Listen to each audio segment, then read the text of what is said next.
Thank you to our viewers for joining us today. We have Evan Berrett, Assistant to the City Administrator, our City Analyst. So thanks for joining us, Evan. Happy to be here. So what projects might our viewers want to know about? Things you're working on in Eagle Mountain that they can anticipate that are in the pipeline as we keep rolling into the future? That's what my role is all about is the future. So there's definitely a lot going on. Eagle Mountain is no easy city to keep up with. I mean, there's definitely a lot that we still got to do, and as an analyst for the city, we're constantly working on new things that we need to be doing just to keep up and keep our city working well, but also to just try and introduce new things, new services, new resources for residents. So we're actively working on a lot of things that are going to be really important to residents in the near future, like our water conservation planning and ensuring that our city is planning for the future through our strategic planning initiatives, and as well as trying to introduce some new services like our ability to potentially take passport applications from residents, and you name it. We're probably working on it in the background. So great. Well, if it's okay, let's go ahead and dive into some of those subjects. So, can we start with water? What have you been working on there? So, residents have been notified and are well informed about the current status of our drought and the current climate that we're in, where we need to conserve as much as possible. But obviously the residents and anyone will be concerned about what is our future with water. We want to make sure that we stay ahead of it, that we're not just not considerate of all the new growth and what that impact is on our future water usage, whether that has to do with new residential, our economic development initiatives, and whatever that is. So most of what I'm doing is looking towards that future to figure out the different strategies and different solutions that we can be implementing to make sure that we are being responsible with this very scarce and limited resource. So that can include things like updating our water conservation plan, expanding that so that we're more of a leader in water conservation rather than just trying to keep up with what others are doing. So what are some of the things that might be included in a water conservation plan? So, for example, a water conservation plan will include different strategies that we have to offer, some benefits to residents, for example, who may be interested in changing the landscapes to be more water efficient. But it can also, one of the bigger aspects that we're analyzing right now is what do landscapes look like for future homes that are built in Eagle Mountain. This is not new to Utah. Eagle Mountain's not unique in this regard. There are several cities who have already passed certain landscape standards, mostly as it relates to the front and side yards of a property, emphasizing a reduction of turf and using water-wise plants and drip irrigation and things like that. But we're taking a very thoughtful approach to that, knowing that we have a whole lot of residents that will potentially move into Eagle Mountain in years to come, and knowing that there are some unique aspects of our city. We have plenty of people here who enjoy our rural nature, and we know that we're going to have some larger properties. We may have some oddly shaped properties or whatnot, and so we're trying to be a little more flexible. We're trying to look at and make sure that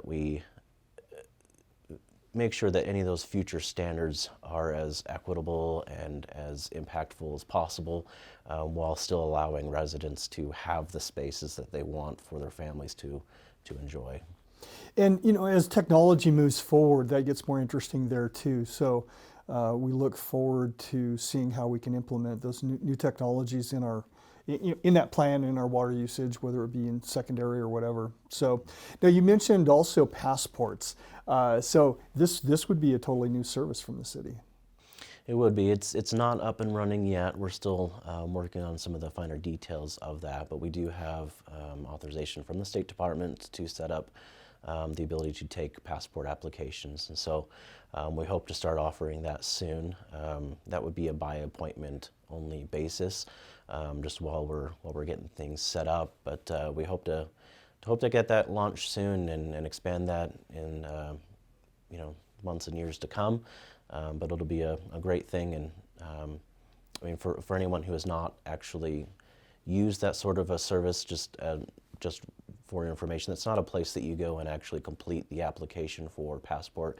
You're typically bringing in everything that you've already completed online or on paper, and you're bringing those things to the passport acceptance facility as someone is basically just taking those materials, reviewing them on behalf of the State Department, ensuring that everything is accurate, verifying birth certificates or other verification of citizenship and things like that, and then we'll pass that on to the State Department for final approval. Great, that sounds a lot more convenient, so we'll look forward to the fulfillment of that. Absolutely. Here locally, that'd be great. So what other projects might our viewers be interested in? That's a good question, because there's definitely a lot that's going on. We're kind of getting closer to offering glass recycling. That's something that's kind of an interesting and somewhat unique thing for us, just because we've never offered that before. That'll come in the form of a dumpster type of thing that'll be located here in the city.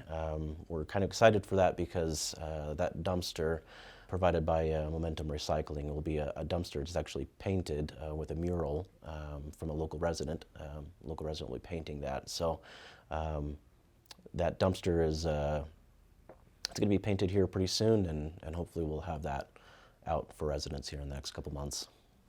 Great. Well, every improvement helps. Every convenient makes life a little bit better. So, well, before we wrap it up, anything else that we ought to know about that's in the pipeline?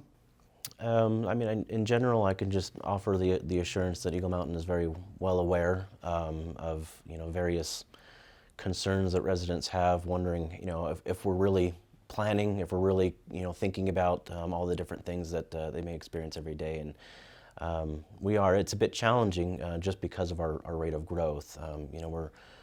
We're still trying to keep tabs on everything. Everything from our police services to our utility rates and all sorts of different things we have to keep tabs on, and we try and be as forward thinking as we can, using best practices. And that's one benefit that we have as a young city, is we get to learn from a lot of other cities.